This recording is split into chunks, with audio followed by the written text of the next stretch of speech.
Estamos gravando, então. Estão todos formalmente avisados que estão sendo gravados e que vão parar no YouTube. Mas eu estou falando sério. Já me disseram que é uma coisa a ser cuidada em termos de fazer essas gravações, seminários, reuniões, isso aqui, depois publicar, de que o correto é ter uma autorização de cada um.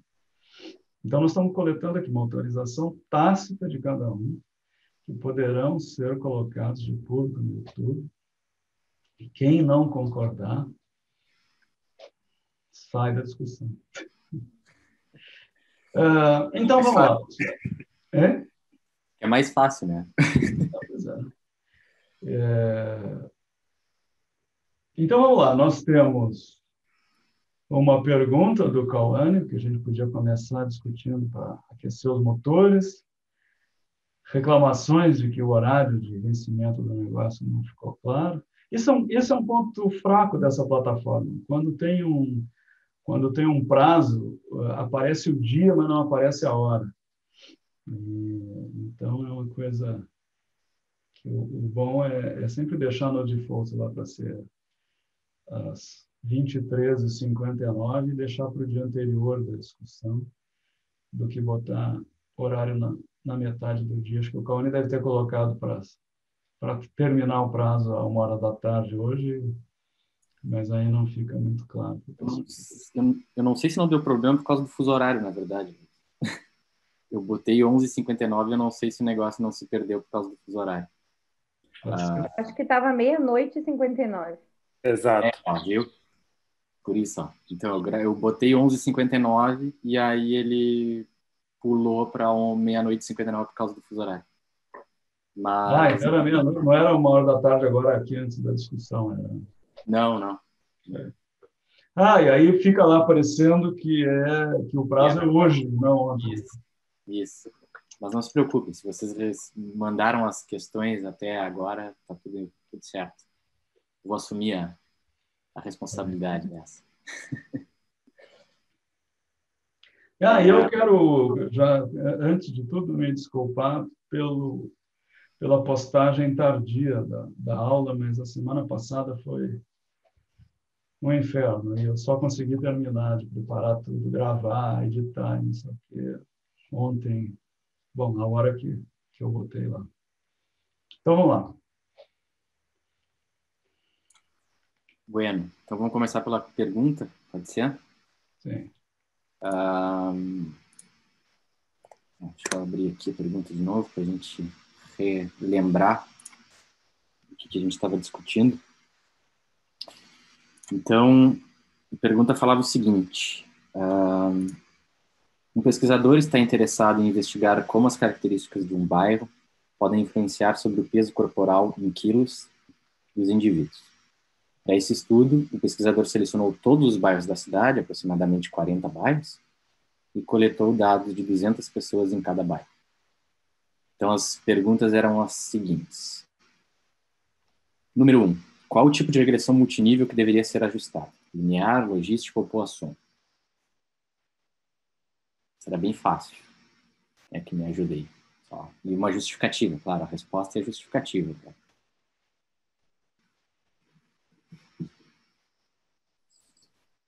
Eu botei linear porque o desfecho é contínuo.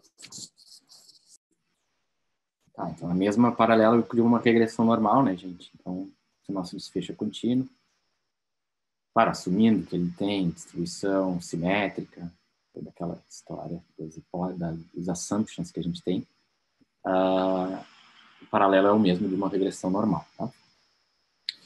Então, a segunda pergunta era, pensando em minimizar o número de parâmetros do modelo, você escolheria um modelo de efeitos fixos ou aleatórios?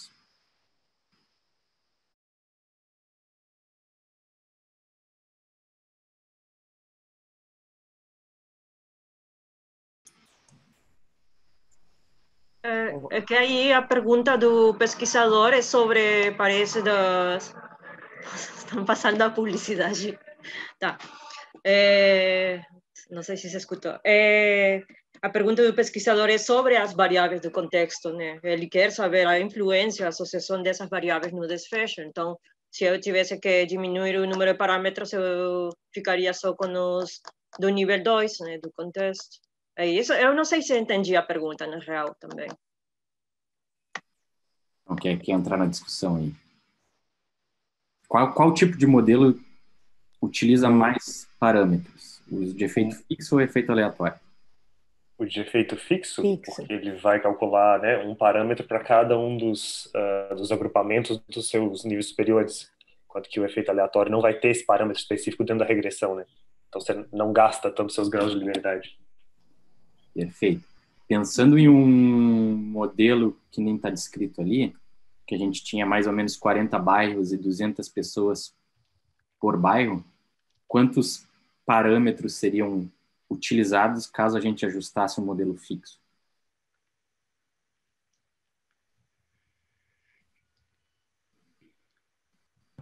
$40 bairros?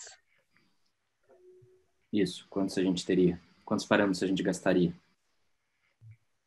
Um parâmetro... 40, 39?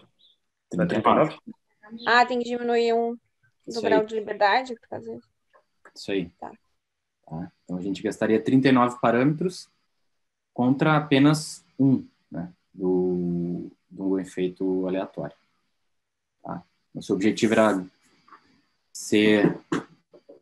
ter uma redução, né, minimizar o número de parâmetros utilizados, a gente usaria um efeito aleatório.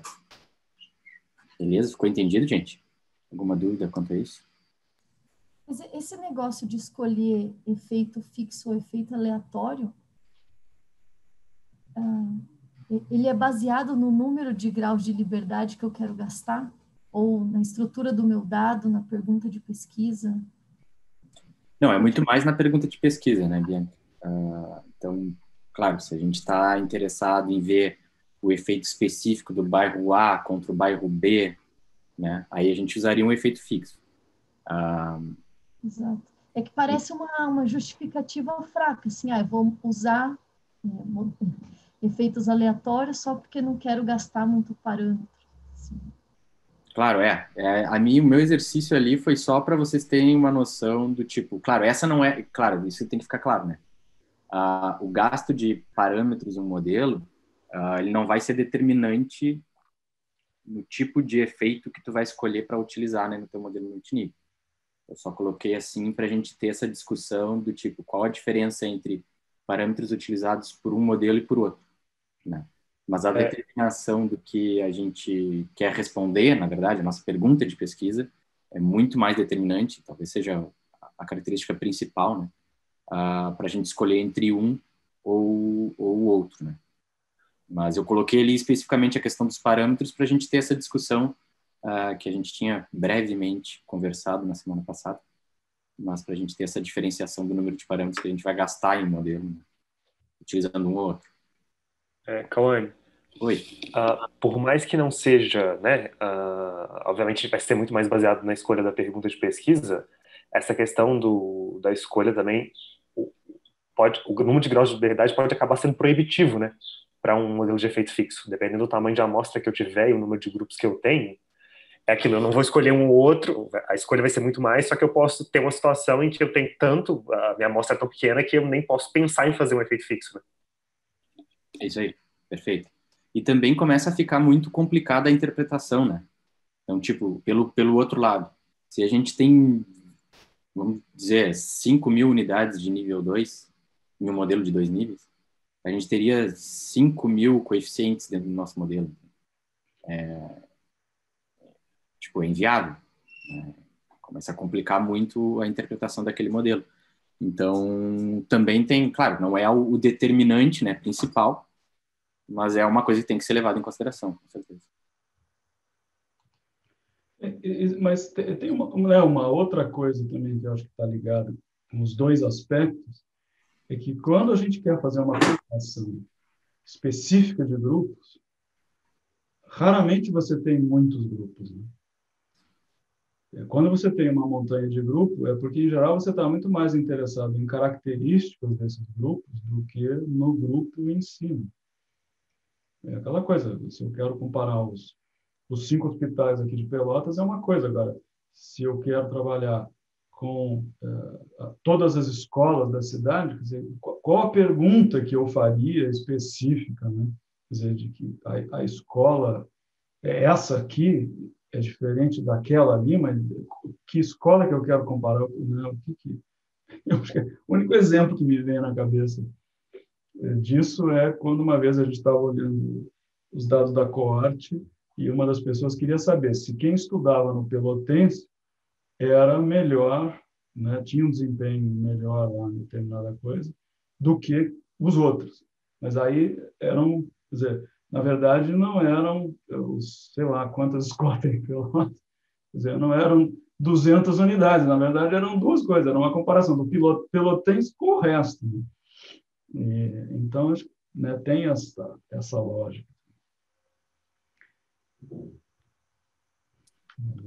Mas, sem dúvida, a abordagem de efeito aleatório é muito econômica do ponto de vista de parâmetro. Mais algum comentário sobre isso, gente? Pergunta, dúvida? Não? E só para corrigir, né? Não é um parâmetro, são 2. Né? Aqui a gente tem uma estimativa de média e uma de variância. É que a gente esquece do intercepto, que está lá escondido. Tem razão.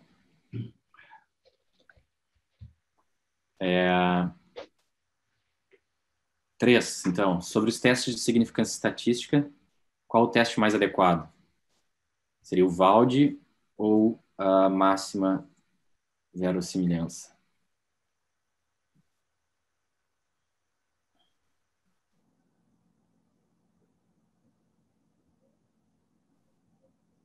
É de máxima verossimilhança, né? Que é o oposto de quando a gente não tem um modelo, quando não é modelo multinível, né? Porque é estimado por estimativa de quase verossimilhança. É isso aí. Tem esse paralelo não, né? O contrário do que a gente está acostumado com os modelos normais, né? Sem ser multinível, tá? Então, e por último, a última pergunta era, comparando o teste de Valde... Oi, vai lá. Essa daí era capciosa. Comparando o teste de Valde com o teste de máxima verossimilhança, você espera que o valor P seja maior no Valde do que verossimilhança ou o contrário, maior na máxima verossimilhança comparado ao Valde?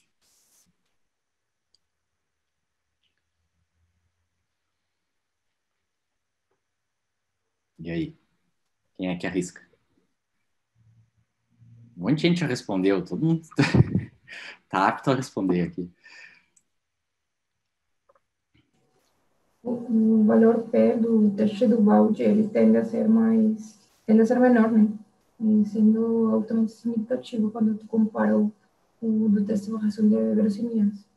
Tem alguns casos, né, que eles podem dar um pouquinho perto, mas geralmente o de Valde, ele tende a ser menor, o valor de P. Isso aí. Então, o Valde ele vai geralmente ser inferior ao de máxima verossimilhança, porque, claro, ele não é o ideal, né? Porque, que nem a Marina falou anteriormente, esse modelo linear ele foi ajustado por quase verossimilhança, então ele vai sempre subestimar a estimativa, quer dizer, superestimar, no caso contrário. Cauane, quando tu diz inferior, tu diz mais significativo, tipo, mais perto do... Tá. Isso. Menor mesmo, menor em número absoluto mesmo. Tá? E ele não leva muito em conta essa parte de como é que eu vou dizer? Aninhamento, né? Então, a máxima verossimilhança faz uma correção para essa maior similaridade dos indivíduos dentro de cada grupo. No nosso caso, as pessoas dentro dos bairros, né? No caso do exemplo. Então, ele vai ser mais... verossimilhança vai ser mais conservador comparado ao de Valde. Então, por isso que o valor P ele vai ser um pouquinho maior. Quando a gente tem uma amostra grande, aí acontece isso que a Luísa falou. Os valores deles vão ser bem parecidos, né? Então, a gente pode até, na medida que a gente roda ali o modelo no Stata, ele já mostra o output diretamente do teste de Wald, né? Então, quando a gente tem uma amostra grande, a gente já pode até se basear naquele valor ali, porque vai ser muito parecido. Agora, quando as amostras são pequenas, e essa diferença pode ser um pouco superior. Aí convém a gente realmente rodar o teste de máxima verossimilhança e ver o que acontece e comparar as duas estimativas. Não sei se tu quer complementar, Luiz, alguma coisa? Eu acho que é isso. Boa parte das vezes, em especial quando o modelo está bem ajustado e o teu desfecho tem já de saída uma distribuição próxima da distribuição normal e tudo, tende a ser bem parecido, né? Mas quando a coisa não é tão bem comportadinha assim, o Wald tende a subestimar o P, né? Ou seja, superestimar a significância, né? Você tende a dizer que tem efeito mais do que com o teste da razão das verossimilhanças. E qual que é a diferença do LR-test que aparece ali embaixo do output, quando a gente roda aquele comando do Mixed, e o LR-test que a gente fez na última aula, né? Faz o store de qualquer letra, ou enfim, palavra, e depois pede o LR-test. Aquele LR-test que tem no pé da tabela, ele é um teste que compara...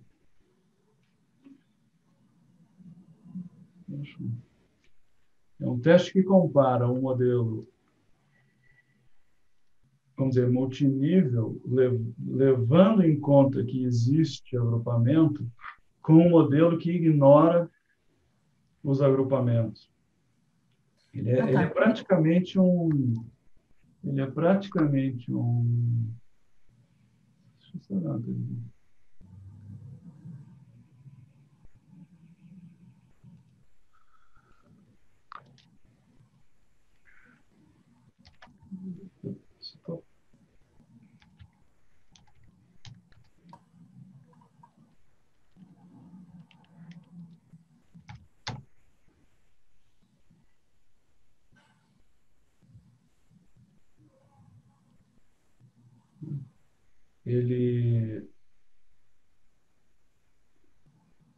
é como se ele pegasse um modelo de regressão linear simples e comparasse com o multinível. Eu não cheguei a fazer a comparação, mas eu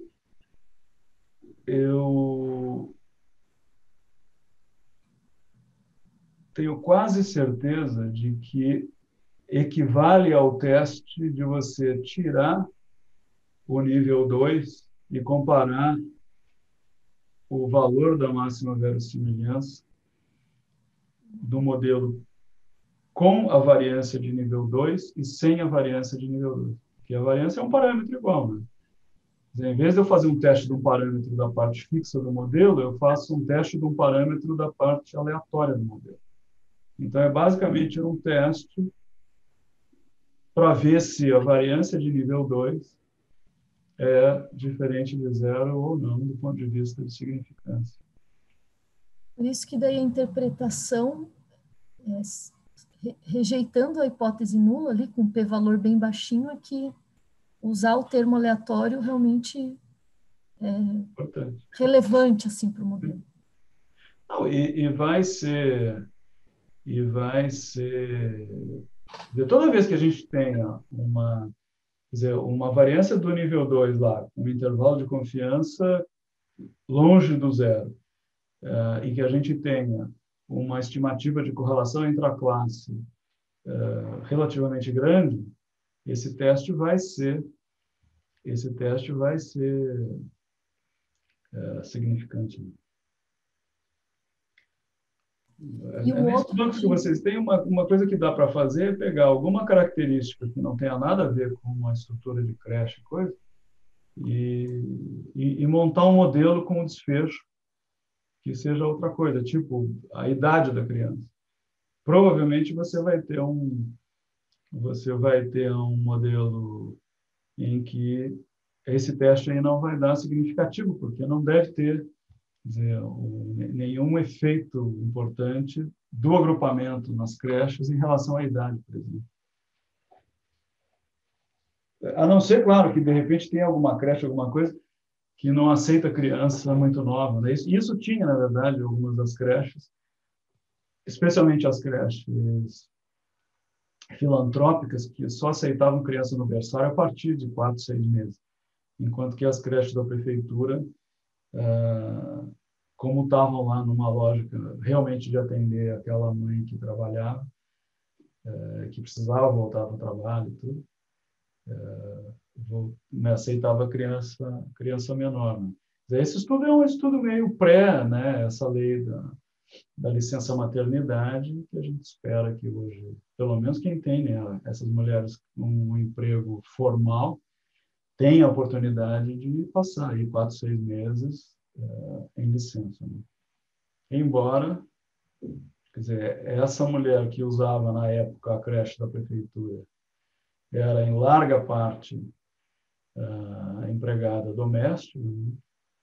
E que a gente sabe que boa parte delas não tem um emprego formal, não tem a famosa carteira assinada, e acaba sem direito, né, à licença maternidade.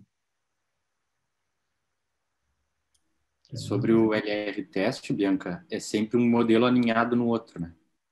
Então, sempre tem que rodar um primeiro e o segundo tem que estar alinhado dentro do primeiro para te poder fazer a comparação.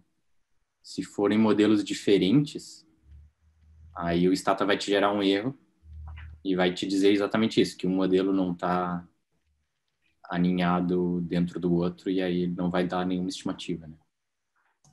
O que a gente tem feito por enquanto é roda o modelo vazio, igual esse primeiro exemplo da prática, aí faz aquele store, né? E depois roda um com preditor e testa. Isso. Aí está comparando o modelo que contém o preditor com um modelo que não contém aquele preditor, que só tem o desfecho, né? Então aí tu tá vendo, na verdade, o efeito do preditor, porque foi a única coisa que mudou, né, comparando um modelo ao outro. Se por outro lado tu tivesse assim, vamos pensar, o ZPI, né, como desfecho e o peso ao nascer como preditor. Aí tu rodou, fez o store daquele modelo. E aí depois, no segundo modelo, tu adiciona aquela variável de mix refeições lá. Tá?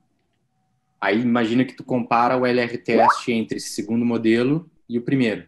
Uhum. A única coisa que mudou foi a adição dessa variável mix refeições. Então, na verdade, agora tu está comparando essa variável, né? Porque foi a única coisa nova que tu adicionou ao modelo.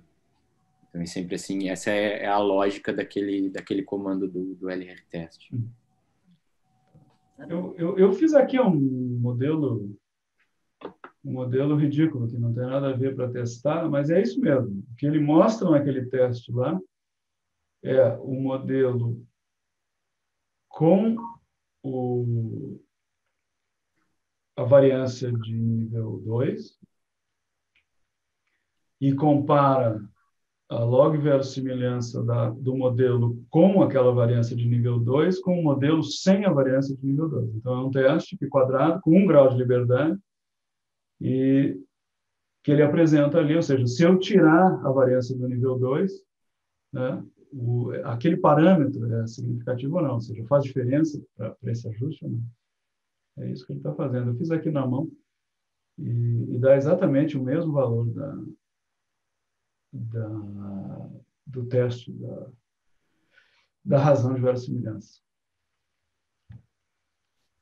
Sara perguntou aqui, a partir de qual N, mais ou menos, eu posso considerar que o P de Walde e máxima verossimilhança serão quase iguais? Você responde, você falou que a amostra grande era igual, agora é problema teu. É que eu fiquei na dúvida, tipo, esse nosso N que a gente tem no exercício da aula, ele seria considerado um N grande ou pequeno para fazer assim? Então é aquela história dos números mágicos, né? De novo. O Royston, que é um cara que trabalha bastante com modelo multinível, ele propõe um modelo 30-30, 30/30. Então ele sempre diz que se tu tiver 30 unidades de nível 2 e pelo menos 30 indivíduos alinhados em cada unidade, já se considera uma amostra ok. Só que, claro, isso não é escrito na pedra, né? Tu pode ter um pouco menos de unidades de nível 2, mas ter mais em unidades de nível 1, e aí tem esse jogo. Então é difícil cravar um número, assim, mas o pessoal diz que... O pessoal não, na verdade, o Royston, ele fala esse modelo 30/30, que é um número mágico, não tem nenhum embasamento teórico nisso. Tá. Então tá. Bom, a gente tem para discutir o artigo do Franco e a gente tem para discutir também a prática, se vocês quiserem discutir alguma coisa da prática. Não sei se tu tem mais algum assunto com relação à pergunta, Luiz, algum assunto específico? Ou se vocês têm alguma dúvida específica.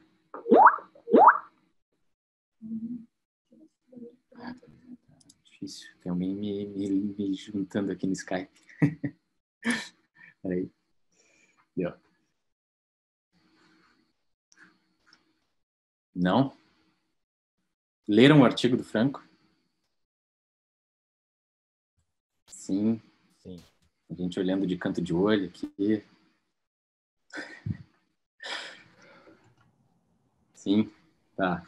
Beleza. Então, quem sabe a gente vai comentar o artigo dele, que é uma aplicação real, assim, um pouco diferente do que a gente tem, uma coisa mais conceitual. Pode ser?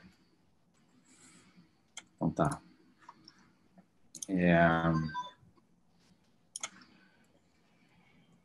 Então acho que vou conduzindo a discussão e aí vou largando perguntas para vocês e a gente vai discutindo junto, mas eu quero que vocês participem junto comigo, tá? Então tá, vamos lá.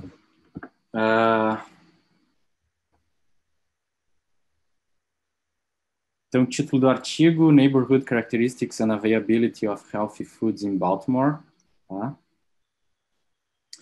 O principal objetivo do artigo era verificar a associação entre disponibilidade de comida saudável e a composição racial e de renda das vizinhanças, né? Então tá. Pensando nisso,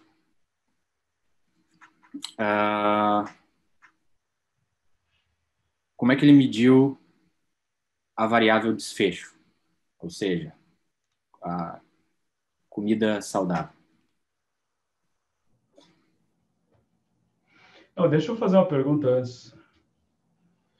Vai lá. Tem estrutura multinível nesse negócio?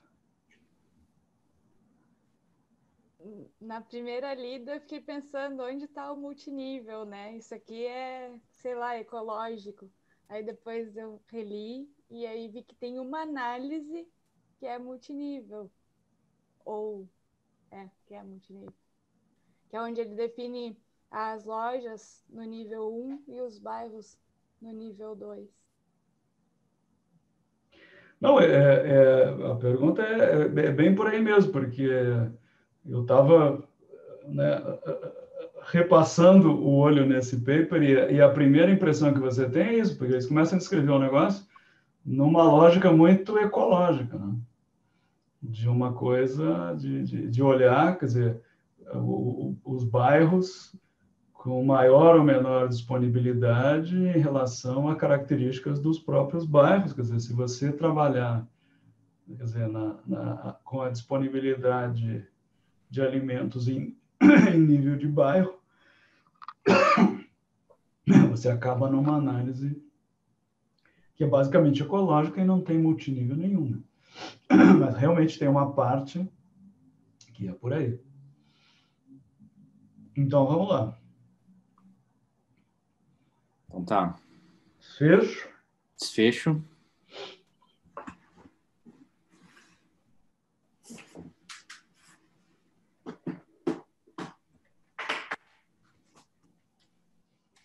Nós estamos anotando aqui quem é que fala alguma coisa e quem é que não fala nada, viu? Porque vocês lembram que tem 20% da nota que é participação nessas conversas aqui. Então, vocês tratam de querer aparecer bastante. Não fazer que nem aluno brasileiro que fica escondido, fingindo de morto. Faz que nem aluno americano que levanta a mão, sou eu vou falar, eu. Porque senão, ó, nota, ó. Bom, pelo que eu entendi, o desfecho é um índice de alimentos saudáveis que foi medido dando uma pontuação se o estabelecimento tinha alguns tipos de alimentos definidos, e aí se criou um índice através da disponibilidade dos alimentos nos locais de venda, né, nas lojas. Tá, esse desfecho, pensando nessa estrutura hierárquica que a gente conversou, está atrelado a qual unidade? Vizinhança ou estabelecimento? Estabelecimento. Beleza. Que é o que faz a gente saber que a loja é nível 1, né? O desfecho. Isso aí. É isso aí. Tá? Eles, em algum momento, eles tratam esse desfecho de maneira diferente?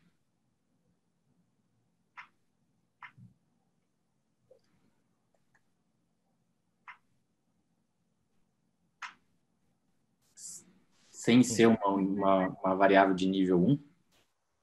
Eu fiquei na dúvida, porque com essa classificação de índice, aí acaba agrupando. Tá bem baixinha, Karen. Eu não sei se sou eu só. Agora melhor? Ah, melhorou. Tá. Eu fiquei na dúvida no início, porque com esse índice, a gente acabaria meio que agrupando, né, o nível 1. Aí não seria bem individual, particular, uma loja diferente da outra. Não sei, aí fiquei meio... Porque acaba se agrupando pelo índice, né? Pelo valor do índice. Aí tem uma agrupação, não sei. Não vi bem claro, assim, o nível 1 como a gente tinha trabalhado, né? O nível individual, cada criança. Aí achei meio... Não sei, ficou meio confuso para mim. Tá. Então vamos junto nessa parte aí, que aí a gente vai ficar mais claro, tá? Não sei, acho que eu vou compartilhar minha tela aqui, acho que talvez fica melhor pra gente... Aqui Bom, vou compartilhar. Oi, fala, Matias.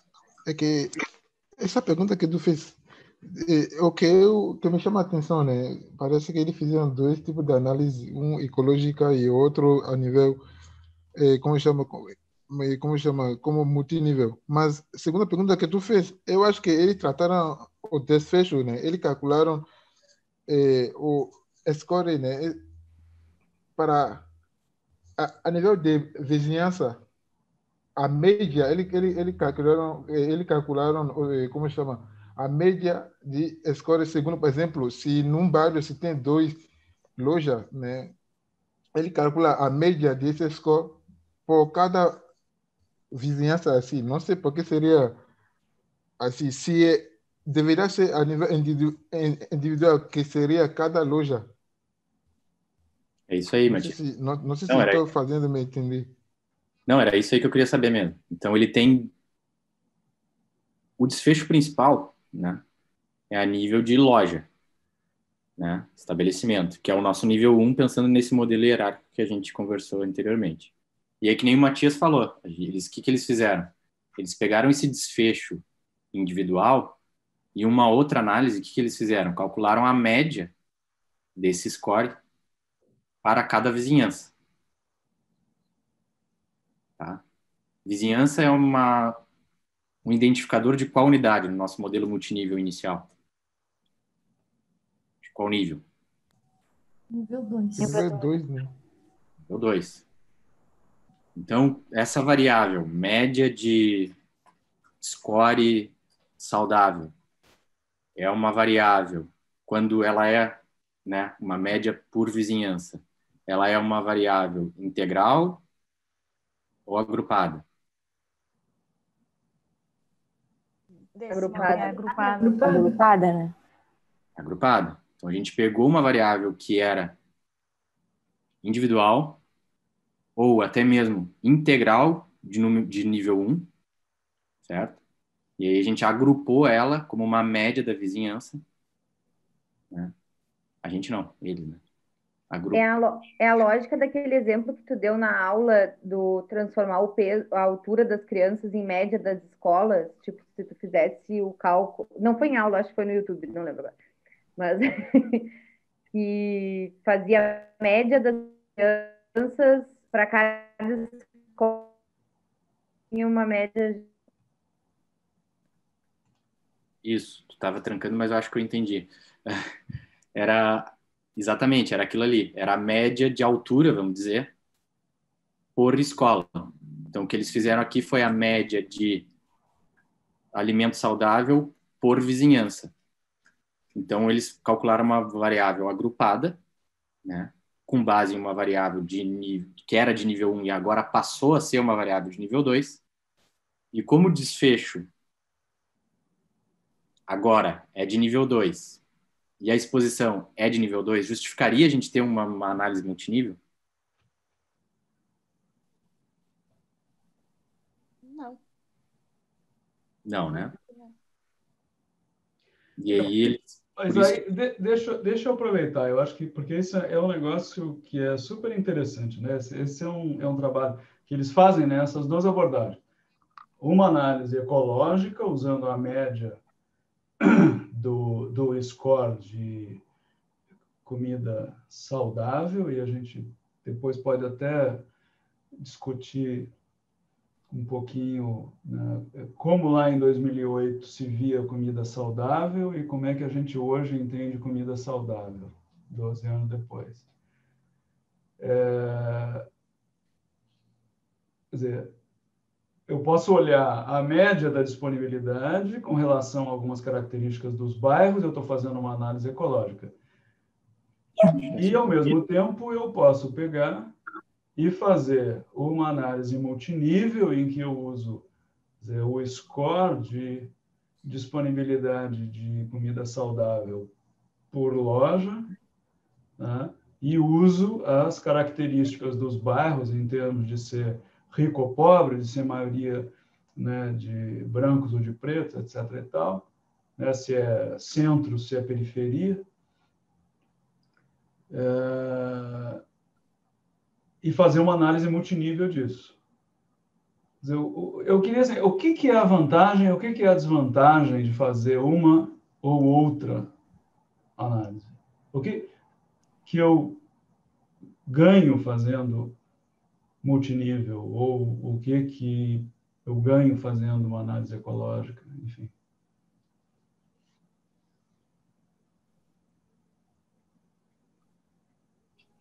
Eu vou falar, vou tentar agora. E do jeito que eu vejo o que eles fizeram, né? Eles demonstraram por análise ecológica e tanto multinível como que a associação, né? Que bom, a associação dele vai para a mesma direção, tá? Mas fazendo só análise ecológica, a gente pode ter problema com isso da falácia ecológica, né? Que não seria o que eles vão encontrar no nível de grupo, não seria necessariamente encontrar no nível individual. Mas com a análise que eles fizeram, demonstraram, pode dizer que nesse sentido não teve como falácia, não entra nesse sentido como falácia ecológica ali nesse sentido. Então, eu acho que a vantagem disso é eles fizeram os dois mostrando que mesmo com análise ecológica como multinível persiste a associação que vai na mesma direção. Não sei se tornou esse é isso que eu acho. Eu diria que fazendo análise multinível dá para fazer a interpretação dos resultados a nível individual também, né? Ou nível 1, né? Individual, seria a unidade do nível 1. Na ecológica não seria possível, ou não é possível isso. Não sei.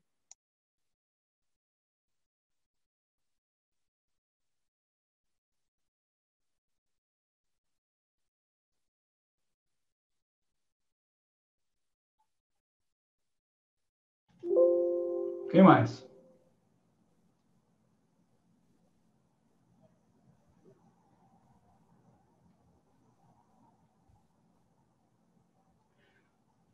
Olha a grande vantagem que eu tenho quando eu faço uma análise multinível em que eu trabalho com as lojas mesmo, os estabelecimentos, em vez de simplesmente fazer uma média de disponibilidade por bairro. Acho que avaliar a variabilidade dentro do bairro. Tu não teria possibilidade se fosse usar uma média, né? Tu perde um pouco.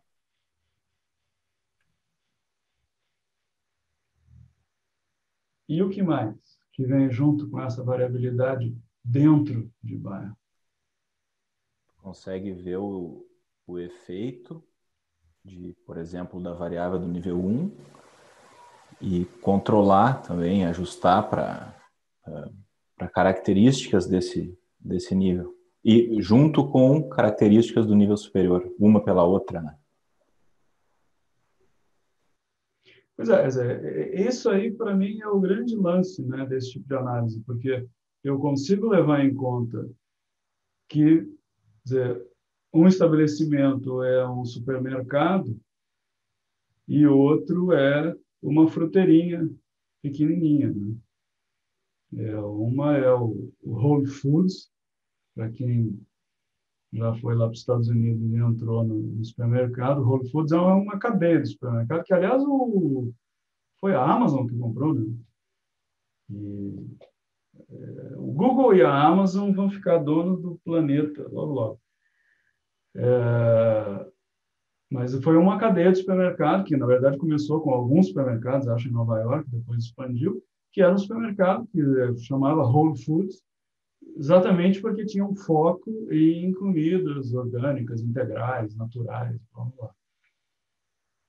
E, né, então, uma coisa é uma bruta loja do Whole Foods, a outra coisa é a fruteira do seu Zé aqui da esquina. Né? E, então, quer dizer, com isso você consegue levar em conta a característica do estabelecimento, né, e a característica do bairro junto. E você consegue ver, bom, o que está determinando essa variedade de oferta. E é claro que essa variedade de oferta, na hora que você olha a lista, né, na tabela deles aqui, se tem comida congelada, assim, o assado, se tem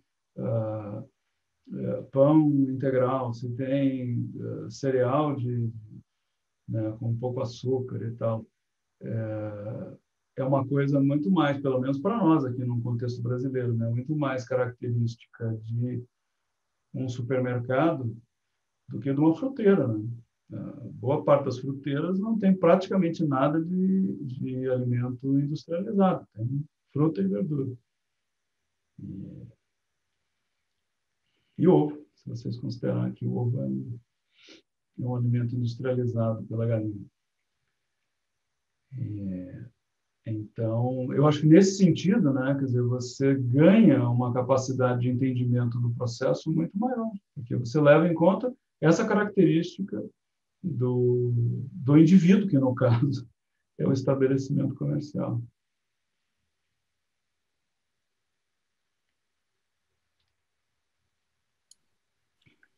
Beleza. Então, eles fizeram ambas análises, certo? Uma análise ecológica e uma análise multinível com essa característica aí. Tá? Bom, por isso que, né, eles usaram aquele modelo simplista ali na análise ecológica, eles usaram simplesmente uma ANOVA, teste T, Q quadrado, que daí tu pode rodar normalmente com um modelo bem convencional e estimar os teus efeitos. Tá? Beleza. Anne, rapidinho. Então, assim, está adequado fazer usar a variável agregada, que daí você joga ela para o nível que você quer e faz uma análise desse tipo, de variância, enfim. Está adequado fazer isso. Tá adequado, não tem erro nenhum com relação a isso. Uhum. É inclusive uma estratégia, né, te lidar com essa hierarquia dos dados.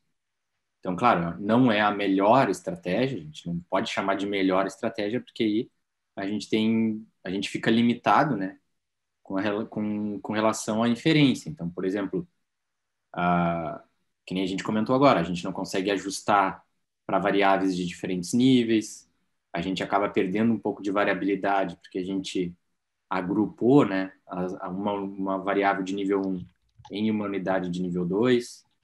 Então, claro, tem uma série de limitações, né, mas não está errado, de maneira alguma.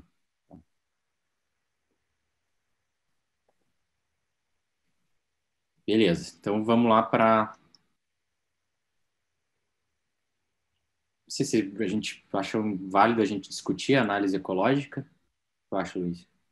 Não, vamos para a análise multinível direto, que é o nosso assunto de interesse aqui, porque tem algumas coisas que, afora da questão da análise, que eu acho que esse artigo traz para nós, que eu acho que é importante a gente discutir também um pouco a questão conceitual por trás dessa análise.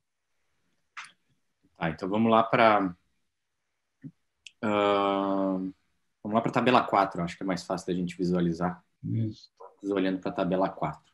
Tá? Então vamos lá, quem é que me ajuda aí a ler a primeira coluna daquela tabela e descrever mais ou menos o modelo que eles usaram para analisar aquilo?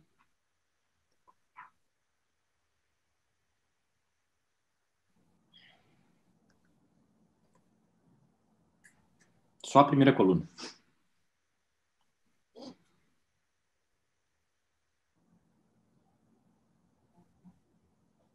Tabela 4, é.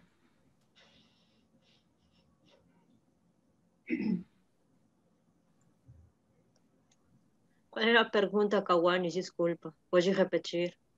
Eu quero ajuda para interpretar aquela tabela 4 ali, só a primeira coluna. Só o modelo 1.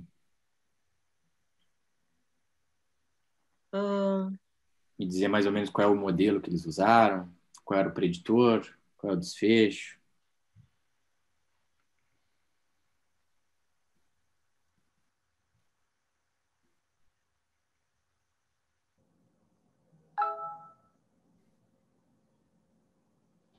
Ninguém. Eu não sei se seria o score, né, de disponibilidade de alimentos saudáveis. Não sei, eu vou falar com um score, né?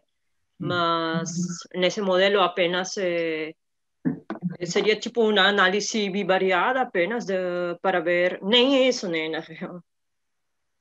Sim, para ver apenas o score da disponibilidade de alimentos saudáveis, segundo a raça predominante no bairro, né? Aí apenas tem 3 categorias, predominantemente branco, mix, seria misturado, predominantemente preto. E aí, então, o score de disponibilidade de alimentos saudáveis para aqueles bairros predominantemente pretos foi de menos 6,89, né? Quer dizer que tinham menor disponibilidade, né, de alimentos saudáveis, quando comparado com os bairros predominantemente brancos. E para os bairros misturados, essa score foi de menos 1,85. Também tinha disponibilidade de alimentos saudáveis menos em comparação aos bairros predominantemente brancos. Não sei.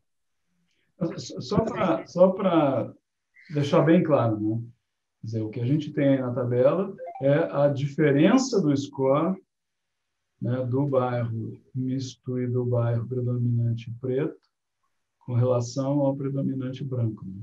Ou seja, no bairro tem predominância de pretos, o score, em média, tinha 6,89 pontos a menos, né, em média.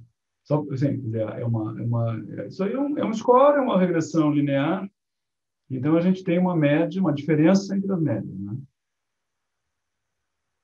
Então, tá. E esse ICC aí, o que é?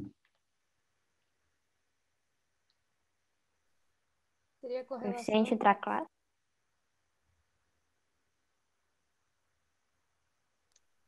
Coeficiente de correlação intraclasse. É usado para cálculo do IDEF? Então, esse ICC, então, esse coeficiente de correlação intraclasse de 0,35, então está me dizendo o que nesse modelo mais simples?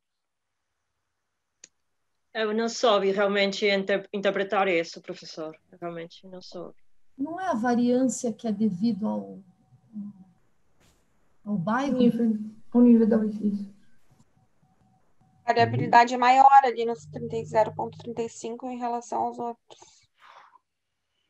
Luísa, muito tímida. Você falou um outro aí que eu já não consegui entender o que foi. Não, eu ia falar isso mesmo, que fala o quanto da variabilidade total é explicada pelo nível 2, nesse caso. Né? Então, é isso, né? Esse coeficiente de correlação entre a classe, quer dizer, quer dizer, me dá uma medida da correlação que existe dentro de bairros e, ao mesmo tempo, quer dizer, pode ser interpretado como a proporção da variância total atribuída ao nível 2, atribuída aos bairros. Ou seja, eu tenho aí 35% né, da variância total no nível 2. Eles não apresentaram, né, um modelo vazio para a gente ter uma ideia do que seria essa proporção sem nenhuma variável no modelo, mas deve ser por aí, né? Até porque essa variável da etnia predominante nos bairros, ela não é significante, né? Ela tem quer dizer, eles marcaram, né, com asterisco onde é que tinha significância, né? Ali não foi. Não tem asterisco nenhum. É gozado, porque o que está entre parênteses é o erro padrão, não é? Pois é, eu esperaria que fosse também, por causa da média do erro padrão, a gente esperaria que fosse significante. Eles, na verdade... Não, mas é que... Não. Oi? Eu acho que não colocaram asterisco, porque eles consideraram só 0,01% para ser significante lá. Sim, o 2 asteriscos é 0,005, né? Isso. 0,05 é uma significância, engraçado, mais alta do que o habitual, bem observado. Porque com uma diferença de praticamente 7, com um padrão de 1,44, isso daí, se a gente fizer um cálculo de Valde aproximado aí, dá significante. Né? Mas eles estão, pelo visto, trabalhando com a significância nas alturas. Isso aí eu não me lembro deles de ter visto comentário na metodologia. Tá. Bom, então assim, nós temos uma situação em que tem uma correlação intragrupo importante. E o que é a variável de nível 1, o que é a variável de nível 2 aí? Vamos lá.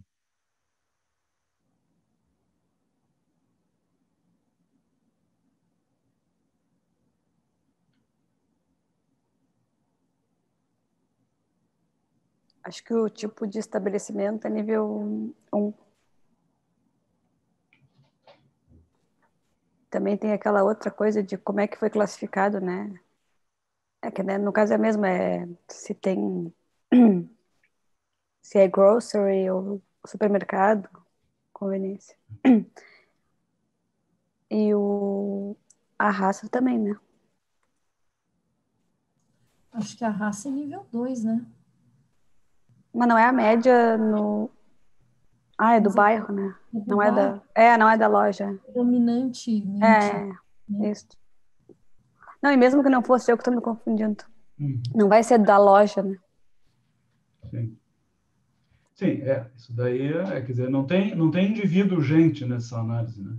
Quer dizer, o indivíduo dessa análise aí é a loja, e a característica do bairro é se a predominância é de brancos, pretos, ou se é misturado. E a renda também, né? Nível 2. Sim, então nós temos 3 variáveis só aí. Uma de nível 1, que é o tipo da loja, do estabelecimento, e outras 2 que são características do bairro. Tá?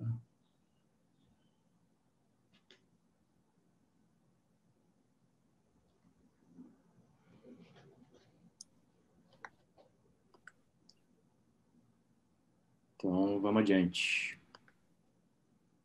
Modelo 2. Quem é que se arrisca a interpretar aquele output ali?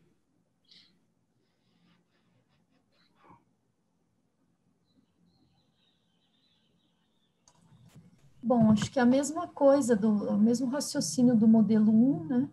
Eles colocaram agora como variável preditora os tercis de renda, e quem está no lower, no primeiro tercio, tem uma diferença no score de 7,66 pontos, né, em relação à categoria de referência, que é o higher. E para o que eles estão usando de significância, isso não é significativo, sendo que a variabilidade, o percentual da variância, né, explicada pelo bairro, aqui é um pouco mais baixa do que no modelo 1, que é 31%.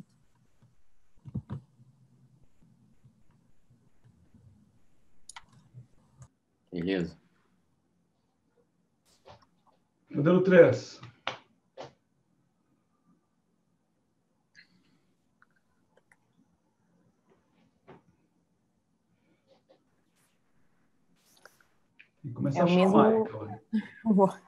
É o mesmo raciocínio também, só que aí a variável é de nível 1, porque daí está se referindo às características desses centros, né, dos comércios. Então, a categoria de referência foi supermercado, né, e aí em relação ao supermercado, esse score deles, né, a média foi menor, 17,48 pontos em média nas lojas de conveniência, 17,50 nas lojas, acho que é mercearias, né? E aí eu não sei o que é essa loja por trás do vidro, não sei o que mas é menos 20,15 em relação a essa variabilidade, né, da disponibilidade de alimentos. E aí todas aqui foram significativas para o p-valor que ele utilizou, que foi de 0,0001.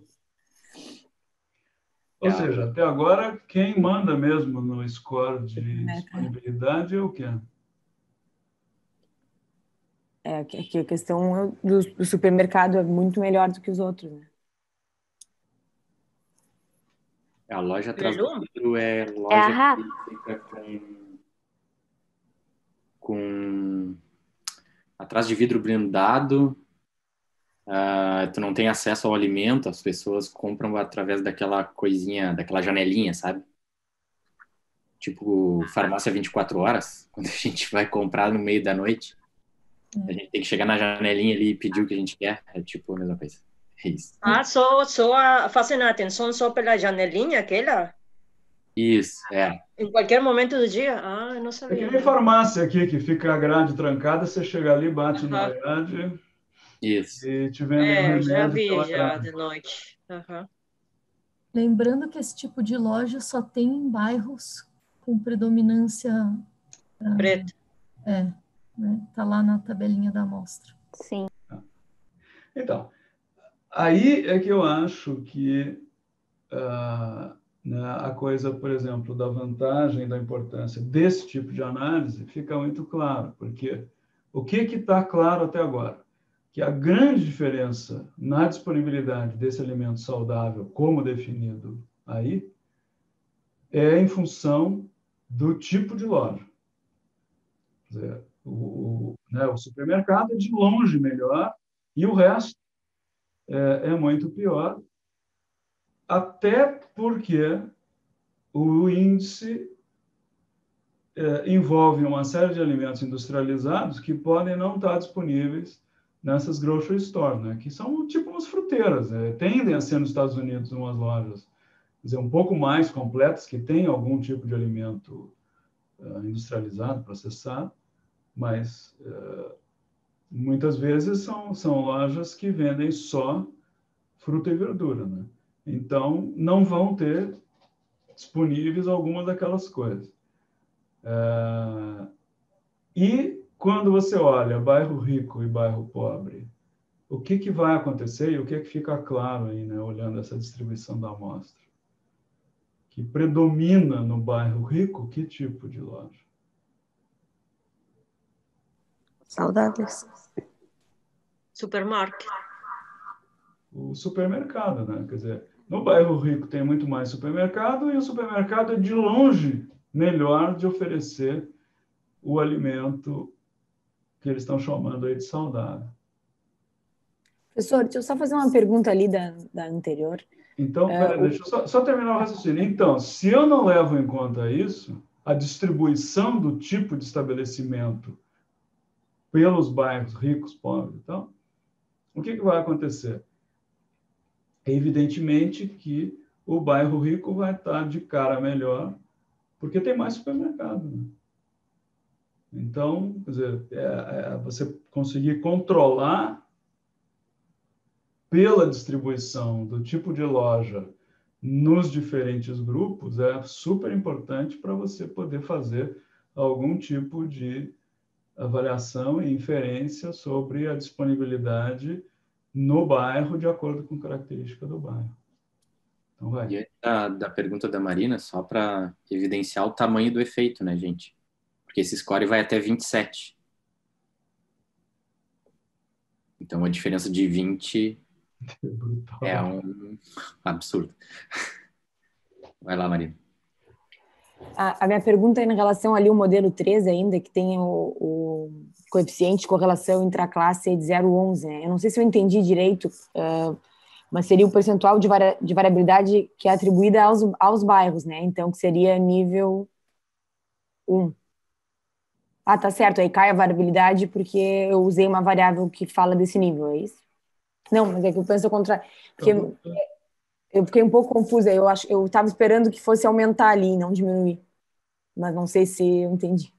Não, está muito bem observado, eu achei estranho também, porque se você botou uma variável do nível 1, que é muito importante, e ela diminuiu bastante a variabilidade de nível 1, não mexeu muito com a variabilidade de nível 2, era para ter aumentado o nível de correlação intraclasse e não diminuído, né? E aqui diminui, quer dizer, que agora, sem ver os outputs, sem ver os resultados certinhos, fica difícil de interpretar. Mas, enfim, é estranho. Na verdade, a questão aí é que a gente chegou a comentar isso numa das nossas discussões. Essa característica do nível 1, a distribuição dela está fortemente relacionada com as diferentes unidades do nível 2. Quer dizer, você tem unidades de nível 2 com muito supermercado e unidades de nível 2 pouco supermercado. Você tem unidades de nível 2 que não tem nenhuma loja atrás das grades, e você tem unidades de nível 2, que é onde essas lojas estão, que são os bairros pobres com predominância de pretos. Então, o que eu acho que pode estar acontecendo aí é que essa variabilidade de nível 2 está muito confundida com o tipo de loja, porque esses tipos de loja estão muito, vamos dizer, mal distribuídas entre as unidades de nível 2. Então, parte dessa variabilidade de nível 2 aparente é por conta do tipo da loja. Então, é isso que eu digo, que nem sempre essa distribuição de nível 1 e nível 2 é uma coisa muito bem comportada dentro daquilo que a gente espera, né?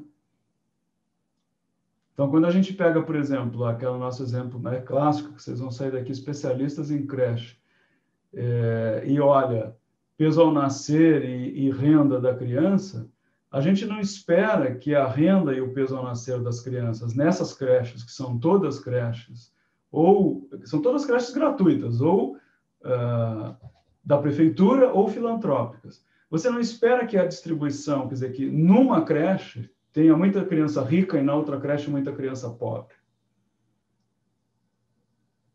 Né? E aqui sim, quer dizer, você tem no bairro rico muito supermercado e no bairro pobre muita loja atrás das grades.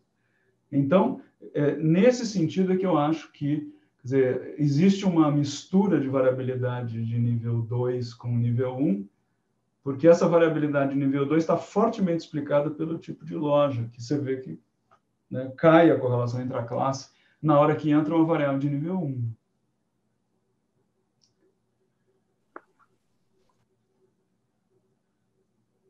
Então, vamos lá. Acho que dá para pular direto para o modelo 6, né, Cauane? Porque o resto, o 4 e o 5, são coisas intermediárias aí.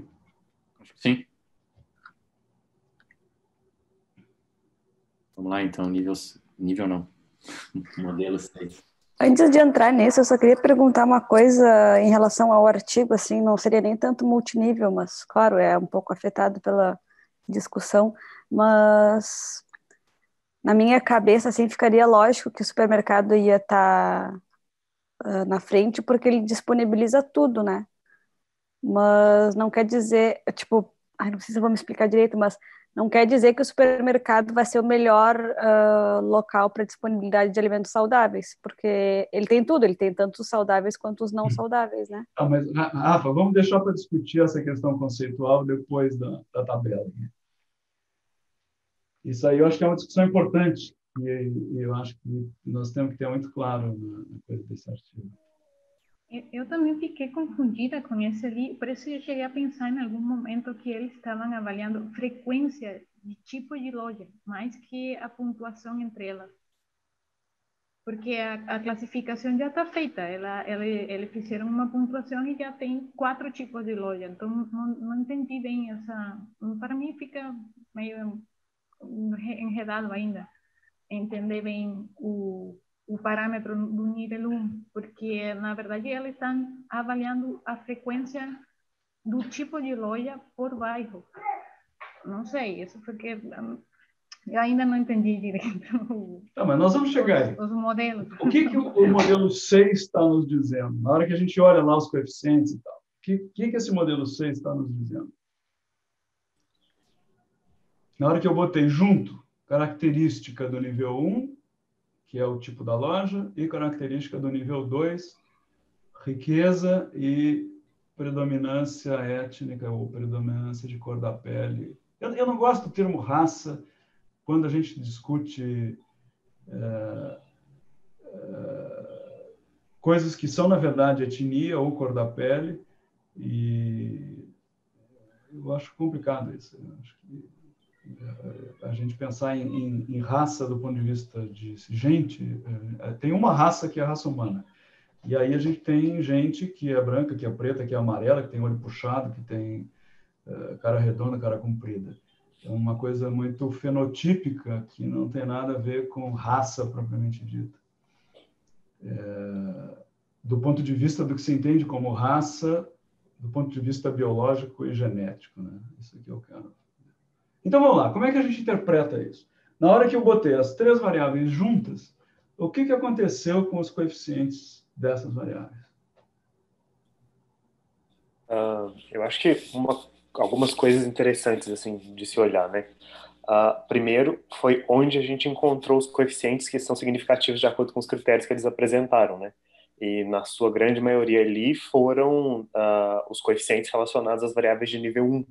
Então, a gente está vendo que boa parte do que está sendo explicado no nosso modelo aqui está vindo justamente dessas diferenças no tipo de loja que a gente encontra, não necessariamente nas características do bairro, com exceção aqui do coeficiente que tem ali para a categoria, né, de predominantemente pessoas pretas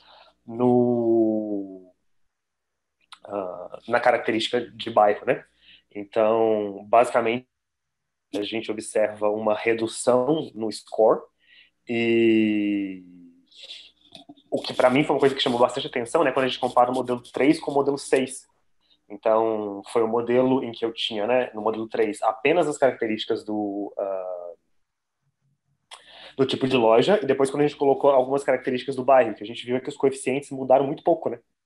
Então, de um para o outro. Então, isso foi uma coisa que me chamou muita atenção, porque eu esperaria que essas características do bairro acabassem alterando mais esses coeficientes. Na verdade, eles ficaram muito, muito similares, de novo, nos colocando essa informação da importância que o tipo de loja tem no modelo que a gente está encontrando aqui.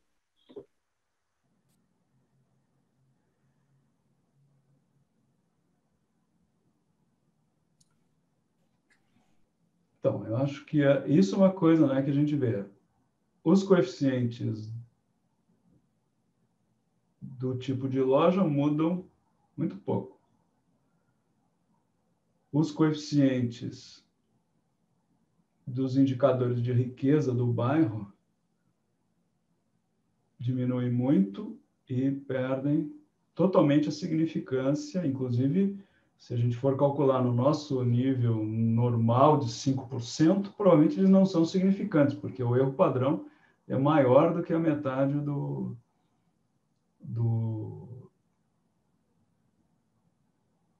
coeficiente. E a característica étnica do bairro, né? Os bairros com predominância de pretos, comparados com os predominantes de branco, ainda têm uma desvantagem, mesmo ajustando para o tipo de loja. Como é que eu interpreto isso? Quer dizer, quando eu estou ajustando para o tipo de loja, e vejo que ainda existe uma desvantagem nesse grupo de bairros, o que isso está me dizendo? E se eu fosse num supermercado, né, obviamente, pelo modelo aqui, né? Se eu fosse comparar um supermercado de um bairro predominantemente branco ou de um bairro predominantemente preto, eu ia observar uma diferença na qualidade que ainda é significativa, né? E para baixo nos bairros predominantemente pretos, e não só no supermercado, né? Mas para os outros aqui também. Então, de maneira geral, existe essa diferença entre os bairros, independente do tipo de loja que eu estou frequentando. Então, isso aí, para mim, que é o resultado interessante aqui, né? Quer dizer, mesmo controlando para o leque de estabelecimentos disponíveis, né, no bairro, esse bairro com predominância de pretos ainda é um pouco pior. É uma diferença relativamente pequena comparada lá com a diferença que existe entre os tipos de loja, mas ainda tem uma diferença, né, uma desvantagem nessa oferta, ou seja, quer dizer, mesmo se eu for considerar, quer dizer, que tivesse a mesma distribuição do tipo de loja, o bairro que tem predominância de pretos oferece uma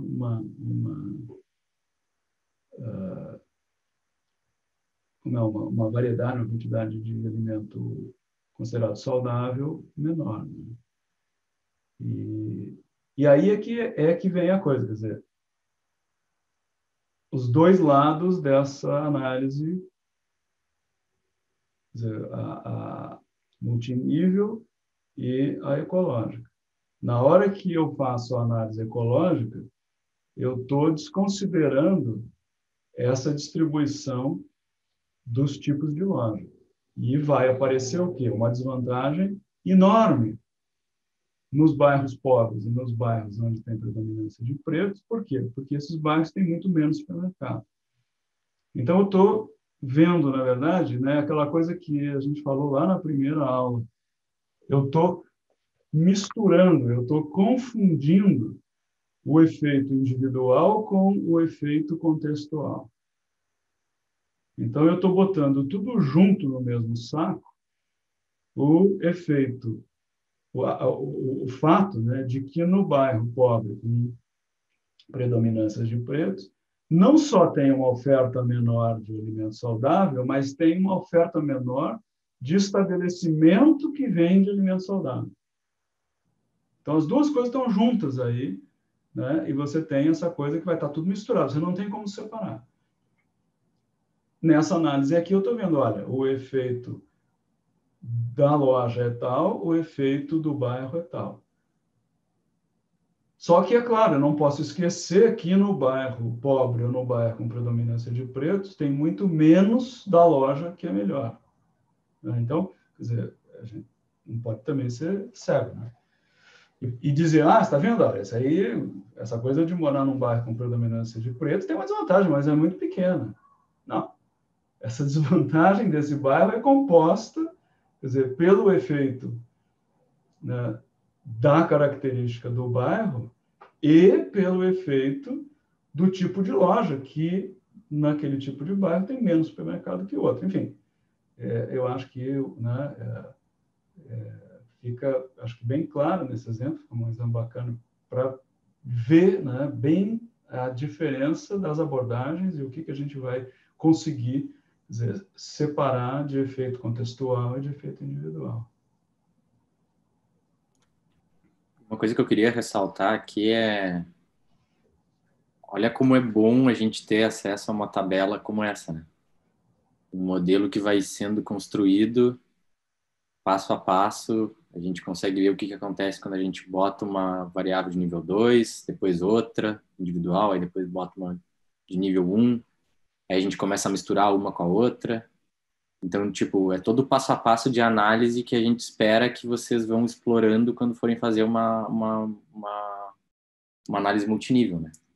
Que aí vocês vão vendo o que vai acontecendo com a variância, toda essa interpretação que a gente teve com esse artigo aqui, que foi ótima essa tabela que eles apresentaram, porque a gente teve muita coisa para discutir. Claro que muitas vezes a gente não precisa apresentar tudo isso, né? Mas faz parte do exercício de análise que costumeiramente a gente faz quando ajusta um modelo multinível. Até para ver, porque às vezes a gente tem uma hipótese pré-definida na nossa cabeça e quando a gente começa a colocar no modelo, aquilo ali começa a não fazer sentido para nós. Então é sempre bom a gente ir passo a passo, aumentando o modelo, devagar, interpretando, para ver o que está acontecendo. Uma dúvida que eu fiquei, não sei, uma dúvida, é que como ele apresenta no modelo 1 apenas, enfim, a média do índice ali conforme a categoria ele chama de raça aqui, né, do bairro, talvez não tivesse sido necessária aquela primeira análise ecológica, porque como ele apresenta esse modelo 1, ele já faz essa análise assim, apenas em nível de bairro, raça versus disponibilidade de alimentos, né? Mas eu não sei se porque aqui não deu significante, aí ele quis, não, primeiro vamos mostrar que tem aí uma relação forte entre, né, para depois partir para o multinível e tentar explicar melhor isso. Mas esse modelo 1 já aponta isso, né?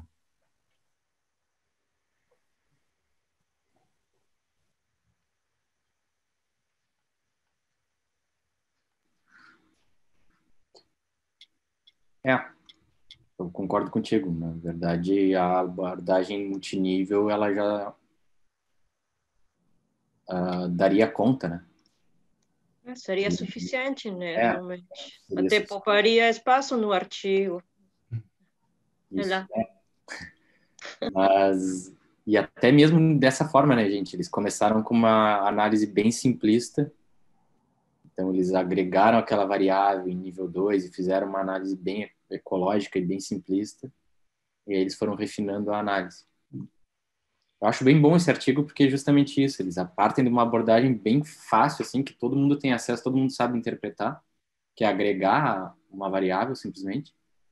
E depois eles vão, sabe, colocando novidades e mais detalhes que vão trazendo a gente.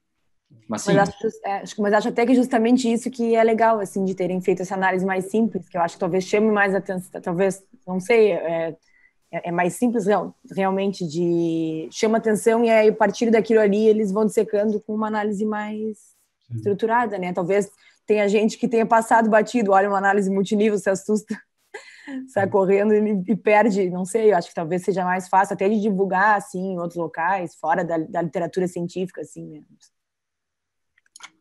Sim, então, mas eu acho que esse aspecto, e realmente o artigo nesse sentido é muito bacana, por isso, porque você vê que uma análise sofisticada, te dá a oportunidade de fazer ajustes, isso, aquilo, outro, mas é muito mais difícil de explicar para as pessoas o que acontece. Quer dizer, aí, o que para mim seria... Eu não faria aquela análise inicial, e a partir deste resultado da tabela 4, eu usaria aquele comando que eu sou apaixonado, que é o comando margins, e eu faria uma estimativa de qual é o valor esperado para cada um dos subgrupos envolvidos nesse tipo de problema. Né? Que, de uma certa forma, é o que aparece na tabela 3, e que eu acho assim, qual que é o interesse dos autores de apresentar essa tabela 3? É porque ela mostra essa diferença, vamos dizer, não ajustada entre bairro pobre e rico, entre bairro com predominância de pretos e brancos. Né? Então, você vê que, dos dois lados, o pior tem um score médio lá de 5 e alguma coisa, enquanto que o bairro melhor tem um score da ordem de 13. Né? Quer dizer, então, é aquela coisa. Quer dizer, seja por causa da loja, seja por causa disso ou daquilo, quer dizer, em média, quer dizer, aquele bairro é muito pior do ponto de vista da disponibilidade. Agora, eu quero chegar numa discussão um pouco mais conceitual. Acho que nós entendemos o resultado numérico, o que isso está dizendo, a análise ecológica, a análise multinível. Eu queria perguntar para vocês o seguinte: qual é o pressuposto desse artigo? Quer dizer, por que eu vou olhar a disponibilidade de comida saudável no bairro? E, segundo, entendido esse pressuposto, qual é, vamos dizer assim, se eu tivesse que, a partir do artigo, eu tivesse que desenhar um modelo conceitual com uma cadeia causal, o que esse artigo está implicando do ponto de vista causal?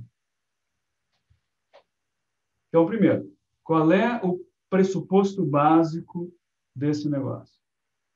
Eu estou estudando disponibilidade de comida saudável, mas o interesse por trás disso não é isso. Né? O interesse por trás disso é o quê? Avaliar a associação de disponibilidade dos alimentos saudáveis com a prevalência de obesidade, sobrepeso e obesidade. Eu acho que eles falaram disso no início. E aí o modelo seria, então, desculpa, alguém mais quer falar? Pode continuar. Eu diria que a disponibilidade social ao consumo. Tipo, não tem disponibilidade, não? Nada a ver, viajei. Não, foi difícil de se entender, Sara. O teu som está cortando de vez em quando. Metade do que você falou eu só ouvi...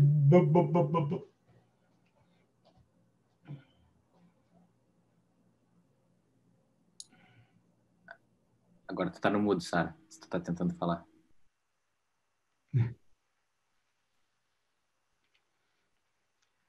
Tá, resumiu, bem resumido. Quer dizer, o pressuposto por trás desse negócio é que a disponibilidade de alimento saudável na loja, no estabelecimento, está ligada com o que as pessoas vão consumir e, possivelmente, aumentar ou reduzir a obesidade, enfim, outras doenças e outros problemas ligados à nutrição.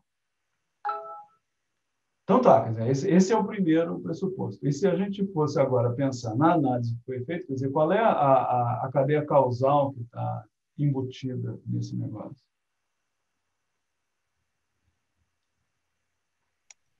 A disponibilidade, primeiro, né, no nível superior, estaria a disponibilidade dos alimentos saudáveis. Isso levaria a um maior ou menor consumo desse tipo de alimentos saudáveis, e isso levaria ao desfecho que seria menor prevalência de sobrepeso e obesidade. Pensando no consumo, no maior consumo de alimentos saudáveis. Mas isso aí, Pilar, é uma coisa que não está na análise. Quer dizer, a ideia por trás da história toda é o consumo. Mas na análise eu não tenho consumo. Na análise eu tenho a disponibilidade como desfecho e algumas características individuais e do bairro. Então, as características... vai, Thiago. Pode falar, Pilar, desculpa. Não, fala você, pode falar. Eu tentei já, eu já tentei. Não, eu concordo com o que você falou, Pilar. Eu acho que só botando um pouco acima disso no modelo, né? Subindo um pouco nas características mais gestais antes disso. Eu fico com a impressão de que a ideia da análise aqui diz que as características desse bairro em relação à pobreza e à distribuição racial vão afetar o tipo de loja que vai estar disponível nesse bairro, e o tipo de loja que está disponível nesse bairro afeta, e aí dentro de cada loja, né? O tipo de loja acaba afetando a disponibilidade de alimento, que por sua vez continua no modelo que você tinha falado, Pilar.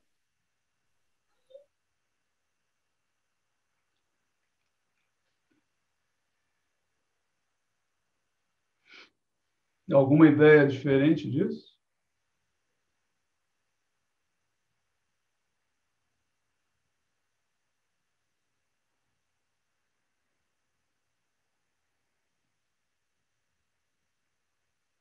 Não? Então, eu tenho, quer dizer, a minha impressão é por aí, quer dizer, a lógica por trás desse artigo é: você tem características do bairro, riqueza e distribuição étnica, que vão determinar um leque, um mix de lojas, que vão determinar uma oferta de produtos, que vão determinar o consumo das pessoas. Essa, para mim, é a cadeia causal implícita nesse artigo e nessa análise. E aí eu queria saber se vocês concordam ou discordam com essa cadeia causal. Fala, cara. Eu só queria complementar que lá na introdução, bem no início, eles falam que nesse setor está sendo feito outro estudo multiétnico de risco à arteriosclerose. Então, provavelmente, para tentar dilucidar um pouquinho melhor se tem algum tipo de estratificação populacional pela raça, eles fazem depois essa avaliação de bairro e tem que levar riqueza também, mas querendo... Provavelmente, aquele estudo de arteriosclerose dá uma maior probabilidade em indivíduos de raça preta. Então, eles estão querendo meio que desmanchar um pouquinho, né? Para ver se exatamente é um efeito étnico ou tem outra coisa por trás. Eu acho que por aí também. Tá, mas essa é outra análise. Essa que nós temos aqui. O que vocês acham dessa cadeia causal que a gente descreveu? Eu até concordaria. Voltando um pouco por um momento, lembrando que sou nutricionista, a disponibilidade é um dos pilares da segurança alimentar até, né? Então, que realmente explica ou avalia o tipo de alimentos que as pessoas podem consumir e isso pode determinar o estado nutricional da pessoa. Então, eu que concordaria. Eu também concordo, pensando que eu acho muito pouco provável que o tipo de comércio alimentício selecione o tipo de pessoa que vai morar num determinado local. Então, acho que muito mais o contrário. O nível de renda das pessoas de um determinado local acaba selecionando o tipo de comércio que vai se instalar lá. Claro que ao longo das décadas essa dinâmica não sei lá, bidirecional de repente, né? Mas eu vejo um pouco assim. Mas, Eduardo, eu concordo. Eu tenho visto, bom, não aqui exatamente, mas no Peru eu tenho visto assim, o que seria equivalente a favelas, realmente não tinha tipo um store corner, tipo uma loja de esquina apenas, sabe? E realmente os alimentos que tinham aí era tipo doces, só massas, arroz, sabe? Tipo esse tipo de alimentos. Então, para mim faz sentido o que tu falou.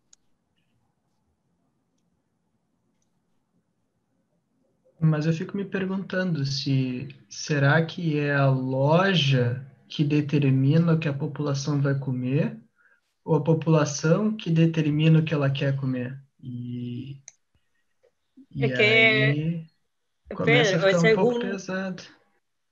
Mas é que é segundo, né? Tipo, realmente é o que a pessoa vai ter de dinheiro para poder comprar justo nessa loja que está mais próxima da sua casa e não vai poder ir mais longe, sabe? Eu fico pensando que eu sou dono de uma loja.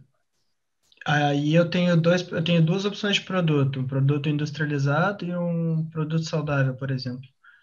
Se a minha população não quer consumir produto saudável, eu não vou gastar dinheiro da minha empresa comprando produto saudável que não vai ser vendido.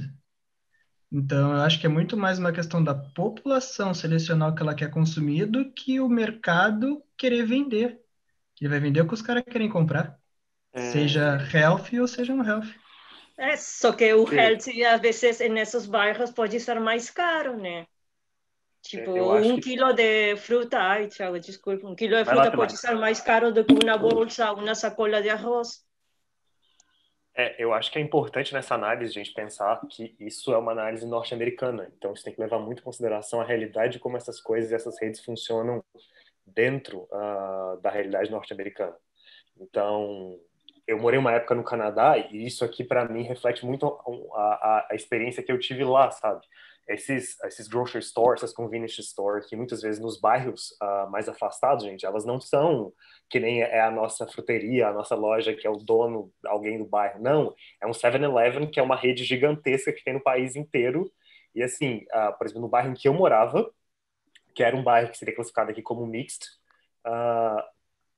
ou você andava 40 minutos para chegar no Walmart, que era o supermercado mais próximo que você tinha, ou todas as outras que você tinha em volta, era esse modelo de grocery store, convenience store, que só tem alimentos ultraprocessados e de facílimo transporte, manutenção, um prazo de validade gigantesco, etc, sabe? Então, assim, o modelo de loja, não existe essa alteração de eles começarem a botar fruta lá porque o cliente que vai estar pedindo, não, é porque faz parte de um modelo muito maior de estrutura, sabe?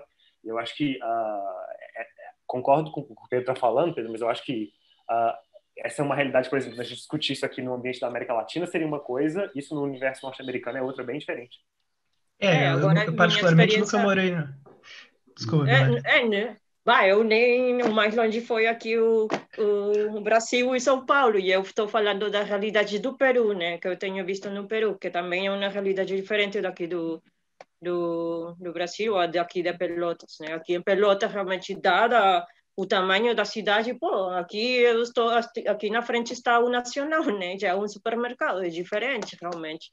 Mas talvez uma cidade do tamanho de Pelotas, lá no Peru, seria totalmente diferente, não existiria um supermercado, definitivamente.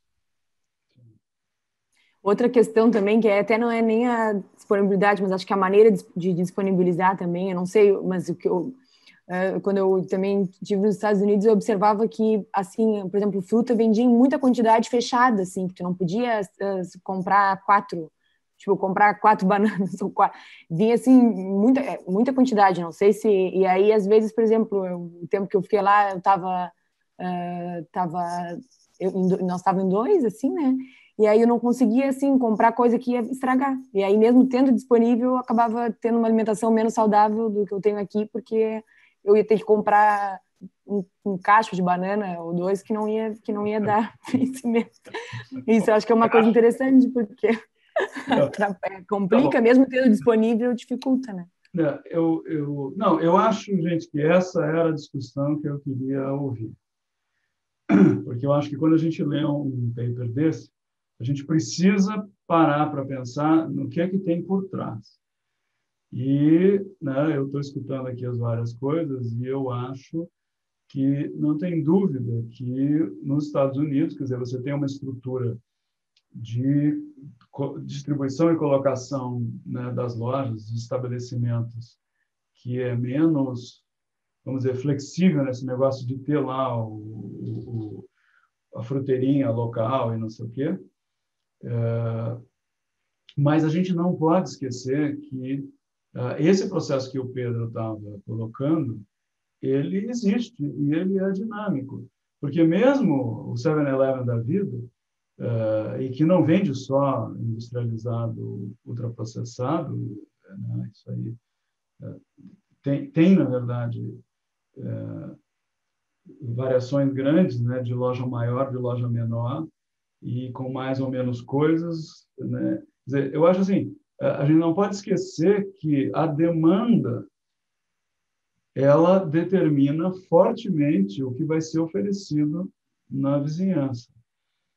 E essa demanda, ela é formatada, no meu entendimento, principalmente por duas coisas. Quer dizer, é uma coisa, talvez predominante, é poder aquisitivo. Então, quando a gente olha a lista ali, é a última coisa que depois eu quero discutir com você, a lista de alimentos saudáveis. Quando a gente olha, né, esses alimentos saudáveis e pensa na demanda e no consumo das pessoas, quer dizer, gente pobre que não tem dinheiro, se você está lá contando os seus trocadinhos para comprar comida, o que você vai comprar? Você maximiza, né, o conteúdo calórico por centavo. Se você tem pouco dinheiro para comprar comida, você vai comprar uma comida barata e que enche a barriga. Você não vai comprar coisas sofisticadas e cheias de recorreco que não matam a fome. E o outro lado dessa história é a questão cultural, é o tipo de alimento que, naquele grupo, aquela cultura, né, costuma, né, consumir. Então, eu acho que essas duas coisas jogam de uma forma muito forte para determinar o que é que vai ser consumido, e a demanda certamente formata a oferta. Eu entendo, eu concordo com o Thiago, eu acho que em determinados países, em determinados lugares, quer dizer, a estrutura que se forma de oferta desse tipo de loja, às vezes é meio insensível ao tipo de demanda, mas, ao mesmo tempo, tem muita possibilidade, né? Quer dizer, se você está num lugar que tem demanda e não tem um tipo de produto, é difícil imaginar que, numa sociedade dinâmica do ponto de vista econômico, como Estados Unidos ou outros lugares, não vai aparecer alguém que vai abrir uma portinhola vendendo banana e laranja, se tem demanda por banana e laranja, ninguém está vendendo banana e laranja em outro lugar. Então, eu acho só assim que a gente tem que tomar um certo cuidado com esse tipo de artigo e análise, e tem uma série de coisas publicadas nesse sentido, de que as pessoas são absolutamente reféns daquilo que se oferta. Eu acho que a coisa anda pelos dois lados. Eu acho que tem uma demanda pequena, se oferece pouco. Se artificialmente você aumenta essa oferta, é possível que você aumente o consumo também. Mas eu não consigo ver as pessoas como reféns completos daquilo que está na loja. Eu acho que essa demanda, quer dizer, gera oferta de algum jeito. Tem alguns estudos, eu estava conversando com o Carlos Monteiro, ele estava contando que eles fizeram lá em São Paulo um estudo, anos atrás, que eles combinaram com gente lá, charreteiros e tal, que passaram a oferecer fruta e verdura em determinados bairros e tal, e as pessoas passavam na frente de casa e acabavam comprando. Agora, isso é outro aspecto também, né, do consumo, a facilidade do acesso a coisa. Isso é importante, porque se você tem que andar 40 minutos para chegar, ou pegar um ônibus e ficar não sei quanto tempo chacoalhando no ônibus, para chegar numa determinada loja, no estabelecimento e tudo, isso complica. E tem o lado do preço também, né? Porque, em geral, essa loja local que vende em pequenas quantidades, quer dizer, não consegue oferecer o produto num preço remotamente perto do preço de uma cadeia de supermercado, um Walmart da vida, que compra, né, o produto não é nem de caminhão, é de navio. Né? O sujeito compra uma montanha daquilo num preço baixo, e aí é o outro lado da história, que esses grupos, em geral, expoliam e abusam do produtor, né?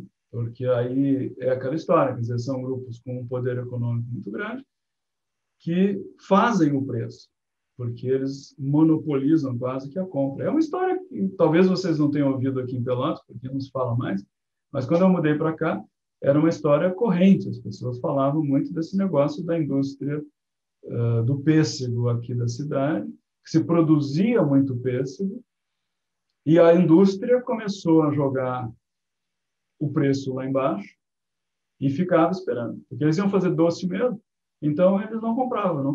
Quando o pêssego estava apodrecendo no pé, eles iam lá e fechavam e compravam a produção inteira do produtor e catavam aquilo, jogavam no caminhão, já tudo meio passado, mas aquilo ia para o latão para fazer doce, quer dizer, o que tivesse já mole, não sei o que, virava geleia, tanto faz, e eles compravam aquilo. E o que aconteceu foi que a produção de pêssego da cidade acabou, porque o preço não compensava. E os caras simplesmente, diz que muita gente que simplesmente vendeu os pessegueiros como lenha, porque não queria mais saber de plantar pêssego. Então tem uma cadeia aí, né, que é muito complicada e que nesse processo fica difícil. Mas assim, eu só acho que a gente tem que ter esse tipo de perspectiva de que essas cadeias causais não são, às vezes, tão simples quanto parece. Nós temos poucos minutos aí, eu queria a opinião de vocês sobre essa lista de alimentos saudáveis.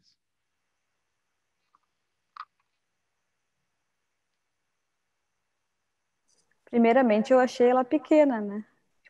Avaliaram poucas coisas. O que é a lógica que está por trás dessa lista? Quando vocês leem isso aqui, o que eles estão buscando?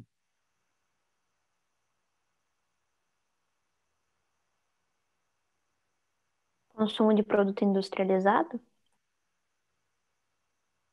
Tem bastante produto industrializado aí, mas o que está por trás? O que é a lógica do alimento saudável quando você olha essa lista?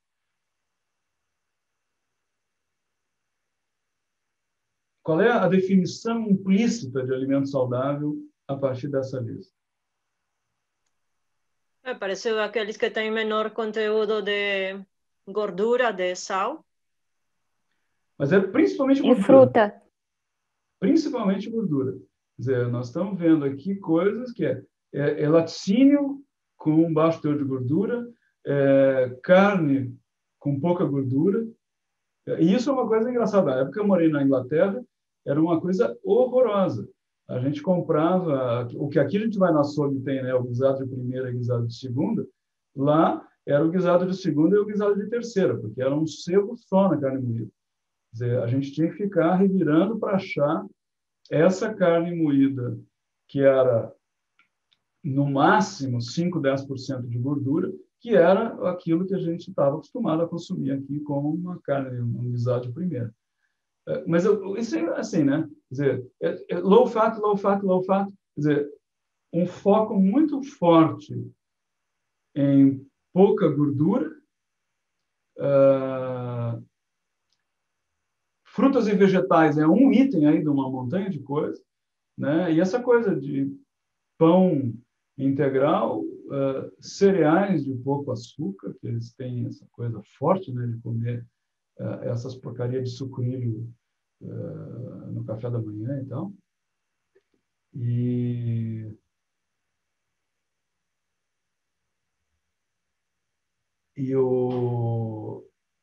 Então, assim, quer dizer, agora, se a gente pensar naquilo que hoje a gente entende como sendo, né, a base de uma dieta saudável, a gente vê como já mudou o entendimento, né, nesses últimos anos. Eu acho que hoje o entendimento de uma dieta saudável é muito mais dizer, sim, você não consumir gordura em excesso, não consumir açúcar em excesso, não sei o quê, mas é muito mais uma dieta, quer dizer, balanceada, com uma base, né, de vegetal grande e o quanto menos desses alimentos, vamos dizer, ultraprocessados, melhor, né? Ou seja, dessas coisas que estão aí, comida congelada e cereal são duas coisas que nem com pouco açúcar, nem com pouca gordura a gente acha que é uma boa ideia. Então, quer dizer, é uma proposta sempre em mudança e em evolução, né? Essa ideia do que é dieta saudável. Que é outra coisa outro termo que eu não gosto é comida saudável, porque eu acho que não existe comida saudável. A gente tem dieta saudável, não comida saudável. A não ser, claro, tem coisas que são veneno, né? Em qualquer quantidade faz mal. De resto, dieta é um conjunto de coisas, né? Como é que você faz um balanço de N ingredientes, produtos, comida e tal. Então, eu acho que essa coisa dessa lista eu acho curiosa, porque ela é muito focada em pouca gordura, e eu acho que é uma época em que se tinha muito essa perspectiva de que o consumo de gordura animal era um grande fator na doença cardiovascular, que nos Estados Unidos é um negócio super importante, né? E eu acho que hoje, eu não sei, até no livro que o Thiago me emprestou aí, da Bíblia da comida ruim, acho que o primeiro capítulo do livro é exatamente o sujeito dizendo que não é bem isso, que essa briga da gordura saturada contra a gordura insaturada vem indo e voltando faz décadas. Isso aí, eu não sei lá, nos 70, era proibido comer manteiga e todo mundo comia margarina. Até que apareceu um grande estudo, já mais recente, que mostrou que o consumo de muita margarina era muito pior para o colesterol do que o consumo de manteiga. E por aí a gente vai. E a verdade é que a pesquisa na área de dieta e nutrição é muito difícil, é um negócio muito complicado. Enfim, eu acho curioso, né? Olhando essa lista, eu acho curioso, porque tem muita coisa industrial e pouca ênfase nessa lógica, né, da dieta baseada em vegetais, né, na coisa grãos, arroz, feijão, babá, enfim, fruta, verdura. Mas você vê que até a OMS, né, que uns anos atrás propunha aquele negócio que era a máxima, que era um negócio de 5 porções por dia, né? De frutas e verduras, e não sei o que, isso aí morreu, né? Ninguém mais fala disso. Porque o povo se deu conta que se você comer 5 porções de fruta todo dia, engorda, né? Porque fruta tem um monte de açúcar. Mas depende, professor. As frutas cítricas geralmente têm menor índice glicêmico, né? Então, não, eu sei disso, mas... mas é complicado, realmente. É complicado. É que todas essas regras que viram, né, uma coisa meio... quer dizer, porque é aquela coisa, né? E é aquele negócio, quer dizer, não estou dizendo que eles pararam de falar isso porque engordava, porque tinha gente engordando, mas é aquele negócio, quem quer seguir uma regra dessa e ao mesmo tempo quer comer, vai comer, né, banana, manga, mamão, abacate, sei lá, é tudo fruta, né? Então, quer dizer, você pode transformar uma regra dessa numa dieta que é obesogênica, porque se você for comer um monte de fruta carregada de gordura e açúcar, né, não vai funcionar. Então, assim, é muito difícil esse processo. Enfim, é uma coisa que é muito mutável, né? Quer dizer, que vem vindo aí. Então, tá bom. 4 horas, ótima discussão. Quem... Peraí, Luiz, sobre a... não, vai, continua aí que aí eu vou falar sobre a prática antes da gente encerrar. Tá. Não, a gente pode... Eu acho assim, nós estamos já 2 horas aqui. Eu acho que aí, Luísa, coloca essa dúvida na plataforma, na nossa discussão aberta lá, na discussão genérica. Eu acho que essas coisas é super bom da gente discutir ali também. Cauane, professor, ou seria possível um gabarito da prática? Talvez, não sei. Sim, eu vou disponibilizar o gabarito da prática, das práticas que já estão postadas. Acho que vou disponibilizar da prática 1 primeiro, e aí a gente discute essas dúvidas antes de eu disponibilizar o gabarito dessa segunda prática, para que vocês consigam tentar também, e não só se basear no gabarito, né, depois. Mas sim, bastante gente já pediu o gabarito, então a gente vai postar lá.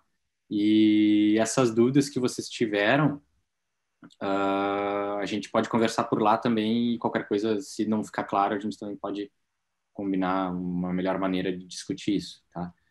Só uma dica, quando forem rodar a interação, não esqueçam de botar os I pontos e C pontos quando forem variáveis categóricas ou contínuas, respectivamente, tá? Então, pode ser... Respondeu a dúvida já. Então, pode ser que não esteja rodando, porque você esqueceu de botar I ponto nas categóricas e C ponto. O C ponto. Eu de renda. Eu de renda, obrigada. 3 horas fazendo isso. Eu também. Esqueci do C ponto. Eu também não botei C ponto. Era isso. Obrigada, Cauane. Então lá. Pronto, já matamos 99% das dúvidas aqui. Mas se ainda tiverem dúvidas, coloquem lá e depois a gente coloca. Eu acho que vamos manter o nosso nível de interação e discussão na plataforma, que eu acho que começou muito bem. E essa semana eu tive pouco tempo de brincar e de mexer com vocês aí, de estimular. O Cauane fez esse papel, mas vamos continuar botando as coisas lá. Essa plataforma é bem legal. Tem lá as suas limitações, mas dá para a gente estar discutindo essas coisas. Então, e a vantagem lá é que fica registrado também, né? Dá para voltar a olhar de novo. Então, tá bom. Professor Cauane, só uma pergunta mais, por favor, desculpe. Sendo que já faltam, acho, são 2 aulas mais, né, da disciplina, a forma de avaliação, eu entendi que vai ser um trabalho, é isso mesmo? Que vai ter tempo para simular? Vai ser na prova final? Obrigado. Vamos fazer uma prova na plataforma, daquelas que, usando o Google Forms, já entra tudo pronto ali, uma coisa simples, rápida e essencialmente interpretativa. Não vai ser nada de ficar fazendo conta e análise durante a prova. E que dia vai ser? Pois é, isso nós temos que marcar. Eu vou olhar isso. Já tem gente comigo. Falar a palavra prova e o pessoal já...